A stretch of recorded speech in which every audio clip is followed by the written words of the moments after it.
Hello and welcome to the last video on the chemistry of life. This video will talk about enzymes, which are a special kind of protein. And then associated with enzymes, a little bit of background information on reactions, and then factors that affect enzymes, and something called inhibition. So we'll get to that in a minute. Alright, let's jump into reactions. So there are two basic kinds of reactions, and if you look at the lower left-hand corner, there's a graph there, and that is showing what's known as an endergonic reaction. And this is where energy is absorbed. So there's two basic parts to the reaction. The first are what's known as the reactants. So these are the molecules that are interacting with each other and causing the reaction to happen. And then at the end, you have the products. And so you can see that the reactants have less energy than the products do. So where did that extra energy come from? It was absorbed from the environment. And this little EA here stands for activation energy. And that will become important when the next slide when I talk about enzymes. So the other kind of reaction is called an exergonic, and that's shown on the right. And this is a reaction where energy is consumed. So you have reactants here, in this case they're labeled A and B, and then you have the product AB. And so this is opposite in regards to amount of energy from endergonic. You can see that the reactants have more energy than the products. And so where did that energy go? It was released into the environment. Alright, next up, enzymes, and I'll stick with the picture on the right as well. Alright, so enzymes are a special kind of protein that speed up chemical reactions in your bodies and in other organisms' bodies as well by lowering activation energy. So if we look at the graph below, right, we've got the reactants here, we've got the products here, and the red line, if you were to measure from the baseline, the red line symbolizes a reaction occurring without an enzyme. And so it would need about this much energy for the reaction to take place. Even though the even though the products have less energy, energy still needs to be put into the reaction in order to break the chemical bonds present in the reactants. So without an enzyme, it requires quite a bit of energy. If there is an enzyme present, then what happens is it only uses a little bit of energy, not as much. And so by requiring less energy, that allows the reaction to happen quicker. And that's how chemical reactions are sped up with the help of enzymes. On the next slide, I'll show you a diagram of an enzyme and how it works with the reactants, also known as substrates. Alright, let's go to that. So here's what's happening on a molecular level. You have A right here, which is the reactant. Okay, reactant, also known as, if we're talking about enzymes, it's also known as a substrate.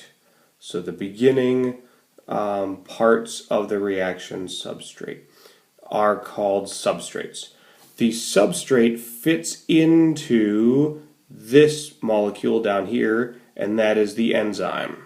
Okay, and what happens is, when the substrate binds to the enzyme, you have C right here, which is called the enzyme substrate complex.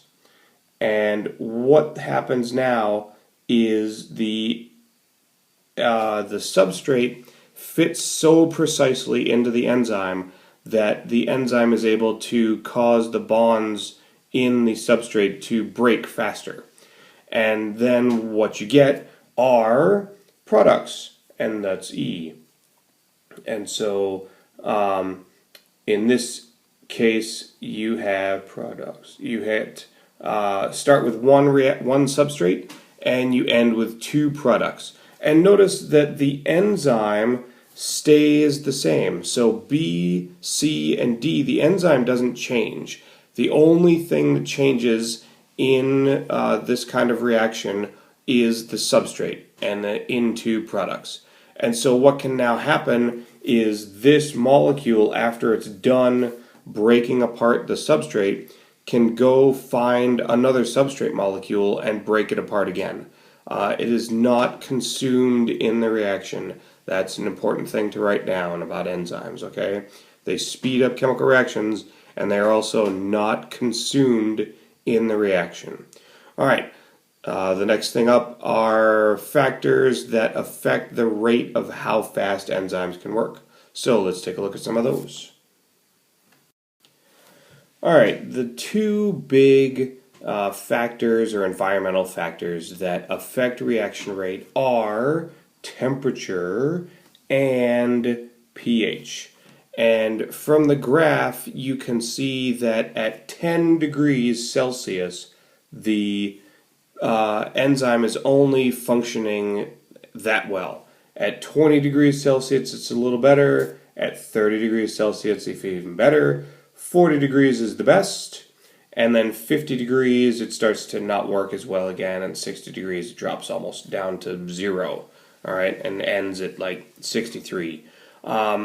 What happens is, at least for temperature, at low temperature, so right here at the low temperatures, the molecules are not moving very fast. And so you have low kinetic energy, and the substrate is not binding that well with the enzyme. At higher temperatures, what will happen is, remember that enzymes are made of proteins, and so the bonds that are holding the protein together, the enzyme together, are going to break apart. And that's called denaturing. That's an important word to remember, okay? So at higher temperatures, the enzyme can denature. And when that happens, it loses its shape. And then think back to the last diagram. If the shape of the enzyme is wrong, then it won't fit in with the substrate very well and break it apart or join it together, depending on the reaction. Similar idea with pH on the right, okay? So at this graph, the optimum pH, or the best, that's another word for best, is optimum.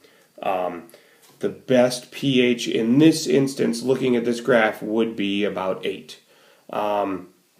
And it can vary depending on the organism. So for humans, our internal temperature is 37 degrees Celsius, all right? And for pH, we're around 7. We have a pH of around 7. I should probably make another video discussing pH.